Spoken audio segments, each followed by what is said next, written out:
Hi, my name is Blake Baldur. My project is using expected value to maximize damage in Baldur's Gate 3. What is Baldur's Gate 3?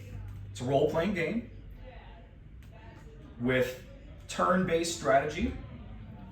So characters and enemies take turns using actions, and the rules for the game are heavily based on Dungeons & Dragons rule set. What is expected value?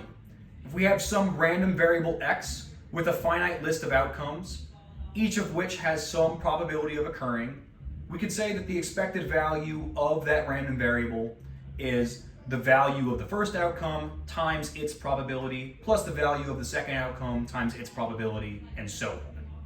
So if I want to find out what is the expected value when rolling a d6, a six-sided die, well, I just take the value of the first side, 1, multiply it by its probability, do that for all of the sides, and add them together, and I get 3.5.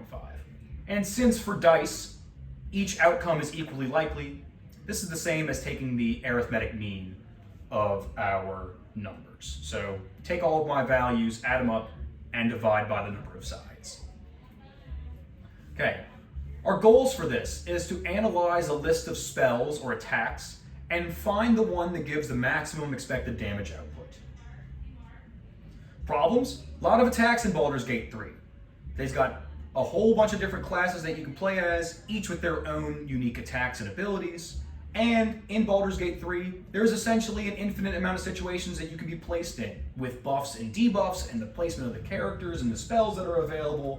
A lot of situations to consider. So our solution, we're going to look at one guy, Quilber, who is my player character on my current playthrough of Baldur's Gate 3. He is a level 12 cleric. And we're only going to look at his spells, since clerics mostly cast spells anyways. Okay, some definitions. Whenever we see D plus a number, that's just a blank-sided die. The most important of which is a D20, which has 20 sides. And we use this for all of our probability calculations. That's going to tell us if we hit an attack or if an enemy fails or succeeds a saving throw. And we'll get into those two later. Advantage means that we're going to roll it twice and take the higher result. Disadvantage means we're going to roll it twice and take the lower result. Our armor class is a measure of how difficult it is to land an attack on an enemy. So if an enemy has a higher armor class, they are harder to hit. Ability modifiers give them a bonus to their saving throws. We'll get into this later. Spell attack bonus makes it easier for the spellcaster to hit an attack, but it doesn't add to their damage. And the spell save difficulty class, this is the number that enemies must be able to beat with their saving throws. And we'll get into those. Okay, here's a look at a sheet for an enemy with their armor class, their ability scores, and their ability modifiers. And here we are, we see them here. And here is Quilber. He has a 21 spell save DC and a 17 spell attack bonus, but typically this number is 14, so we're going to work with 14. Okay, the types of damaging spells that we have, well, we have normal spell attacks, where it can either hit or miss entirely, or we have a saving throw spells. Well, damage is always going to be applied, but depending on the enemy's saving throw result, will they take full damage or half damage? Okay, so for normal spell attack, we're going to roll a d20, we're going to add our spell attack bonus, and then we're going to compare it to the enemy's armor class. If it is greater than or equal to this number, that's a hit. Otherwise, we miss. So if we take that order of operations, we can calculate the probability of hitting to be 1 minus the armor class of the enemy minus 1, minus the spell attack bonus, divided by 20, the number of things on the die. The miss is just 1 minus the probability to hit.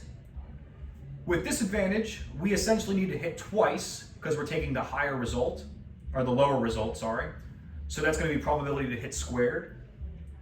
And with advantage, we have 1 minus the probability to miss squared. We also have critical hits and critical misses. So if I roll a 20 on the roll, just straight up I roll the 20, I hit no matter what, and I roll double the amount of dice that I typically would to calculate damage. If I roll a 1, I miss. So because I always have this available, I can always either critical miss or critical hit. My probability must be between 5% and 95%. I can't have 0 and I can't have 100. With disadvantage, that changes. So now I have lesser end on both of them. But with advantage, I see that my probability range is shifted upwards. Okay, here's an example of making a normal spell attack. Let's say I cast Guiding Bolt, which is 9d6 damage, on an enemy with standard odds. No advantage and no disadvantage. Well, my armor class is 19 for the enemy, and I have a plus 14 to my roll. I'm going to roll a 20. If I roll a 20, I crit them. If I roll a 1, I miss. Otherwise, I'm going to add 14 and then compare it to the armor class.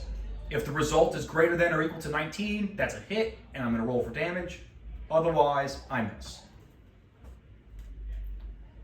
Well, expected value of dice, we need to be able to know this in order to figure out, well, what is our expected value for the spell.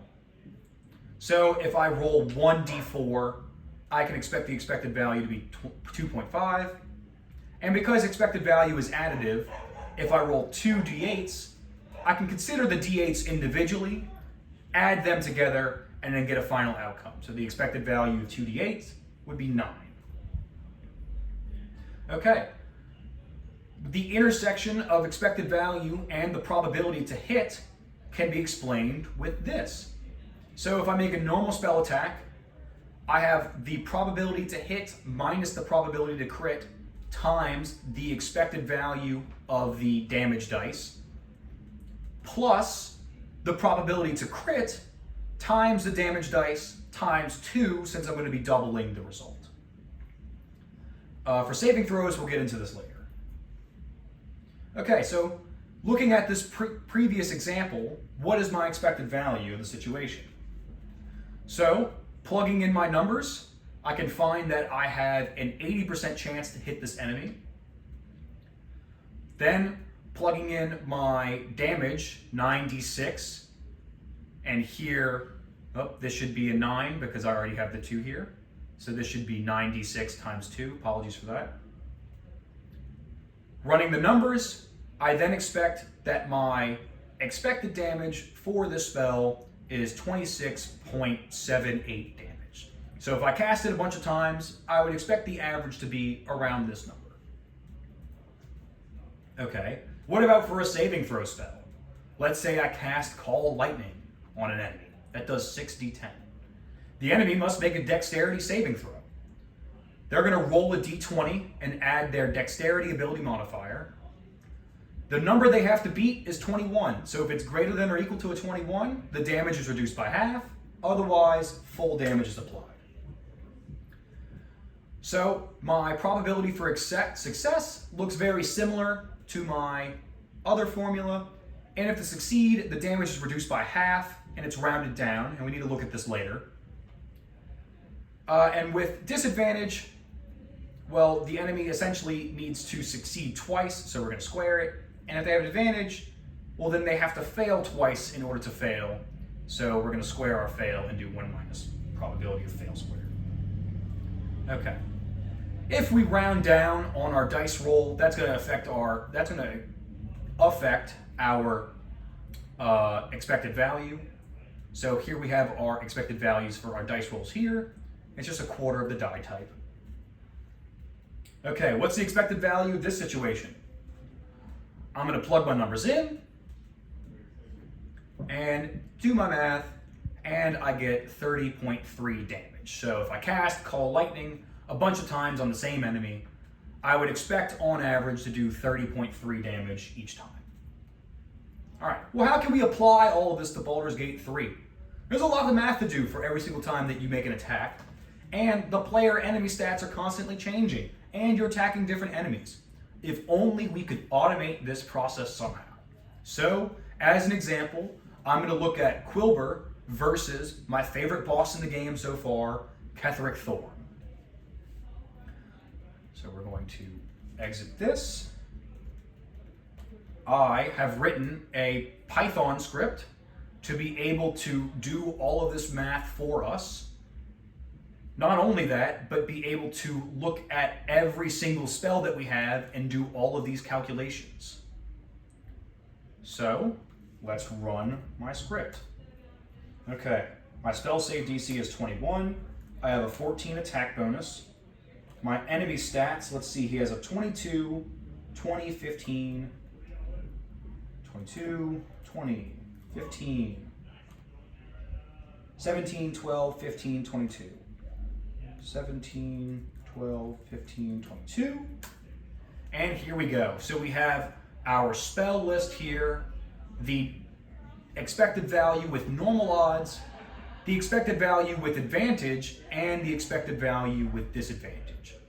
Something to note here, Guiding Bolt is a normal spell attack. So we expect that for our normal odds, the advantage is going to be higher and the disadvantage is going to be lower. If we look at a spell like Destructive Wave, here's our normal odds. Advantage here is being placed on the enemy, so they have a higher percent chance to be able to succeed and only take half damage. So here we would expect advantage to be lower and disadvantage to be higher. So I can now, whenever I play Baldur's Gate, if I feel like it, plug in my stats, plug in the enemy stats, and be able to find what is the most effective spell to cast. All right, that is all. Thank you very much.